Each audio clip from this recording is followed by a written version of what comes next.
Ayun po, magandang umaga po sir, ma'am. Ito, bayan po ng Kuya Po, Nueva Ecija, 3.6, napakagandang farm. May 30 fish pan. Ito, hindi nawawalan ng tubig to kuya na. May laman pa siya. May tilapia, dalag, mga. Ang luwang po ng fish pan na to. Kasya po ng ano dito, mga 5,000, 5 to 10. Kaysa. Tapos meron na pong kubo dito ng caretaker. Tapos paglagyan ng kambing.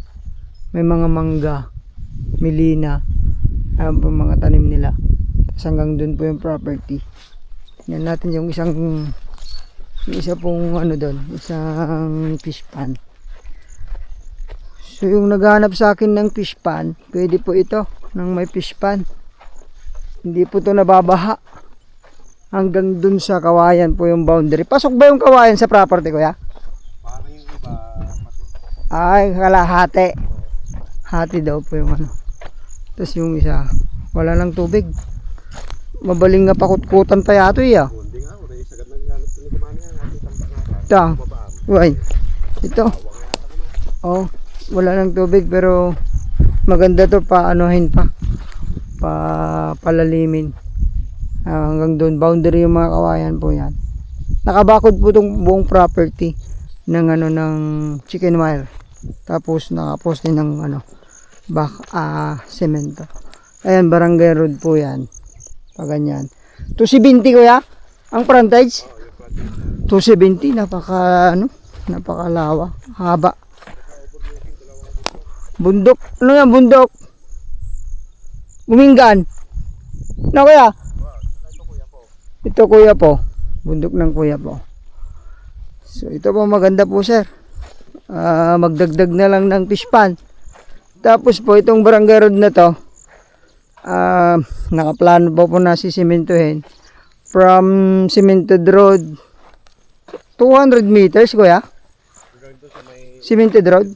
Hindi kung dito sa barangay cemented road, mga kung lang siguro yan, 150 meters. Pag doon kasi andun po yung dulo ng ating property. May gate na din doon kuya, dalawang gate po ito. Tapos from provincial road po papuntang Talugtog, pabalik ng Pangasinan, mga 1 kilometer more or less. Doon po yung boundary din natin, nakabakod na yan. So from Manila 2 to 3 hours po. Teplex, mas maganda ba ng Anaw? Anaw. Ilang minutes kuya? Tansya mo? More or less siguro, baka 30 minutes.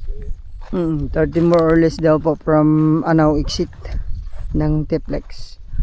Galing po ng Manila. Baguio naman, mga 2 to 3 hours din kaya? 1.5 hour lang. 1.5? O, sabihin na natin exit din na nung Sales. So ito po yung property. May tubig na to kuya, deep well. Oo, dalawa yung deep well niya. May dalawang deep well. So pwede pong magdagdag dito ng fish pan. Flat na flat din po yung property, tsaka flood free. Ang ganda. 36,000 square meter. Ito po yung daan. Tingnan natin. Malaki din ginastos sa sa bakod. 3.6 hectares. Tapos hindi na tinamnan ng palay. O paano pa lang pala tatamnan po ng palay ito. Pero yung sa plano nyo po na fish pan, pwede to. Kahit 10 fish pan lagay mo rito. Sir, para Tapos taniman na ng mangga. Ito po yung barangay road. Saan didiretso to, tay? Sa mini dam dyan, may mini dam doon. May mali daw po na dam dyan. So, to. Barangay road to. Tapos diretso doon. Doon sa motor na yon, nandun yung end ng property. Sana motorin na lang. Motorin natin.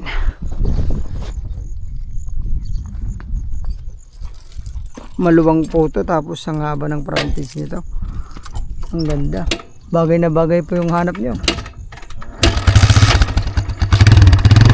Tayo sa Kuya Po.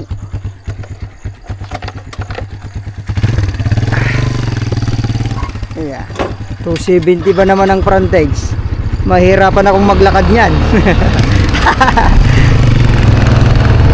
Motorin na lang po natin. Para di rin po kayo mapagod manood.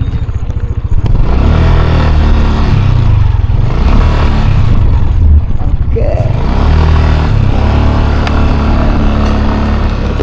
Pasok naman po yung 4 wheels natin. Dito po sa Kuya Po kasi sa mga internal may kwan talaga. Medyo masikip yung barangay road. Pero wala naman masyadong pumapasok dito na muna na mga 4 wheels.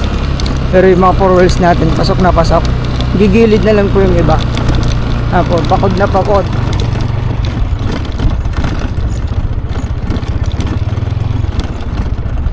So may mga tanim po na iba't ibang fruit bearing trees.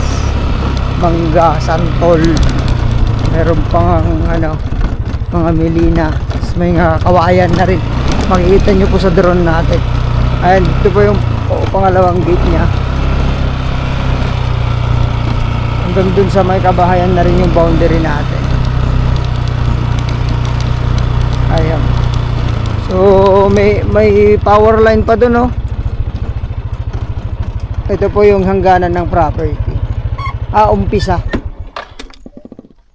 Maluwang tong barangay road na to, pag natapos, kuya. Si Mayor kasi nagpagawa. Si Mayor mismo. Ayan, may power line pa po tayo dyan, oh. Pwede po diyan kumuha. Pero yun, may kuryente na yung bahay, no? Meron kuryente na. So tingnan nyo naman po, ganastusan yung bakod. So 3.6 po, Kuya Po, Nueva Ecija. 6.5 million. Ano sir? 6.5 million po yung selling price nito. So try nating makipag-negotiate agad. Ayun po, tawag na lang po. Maraming salamat po. God bless po.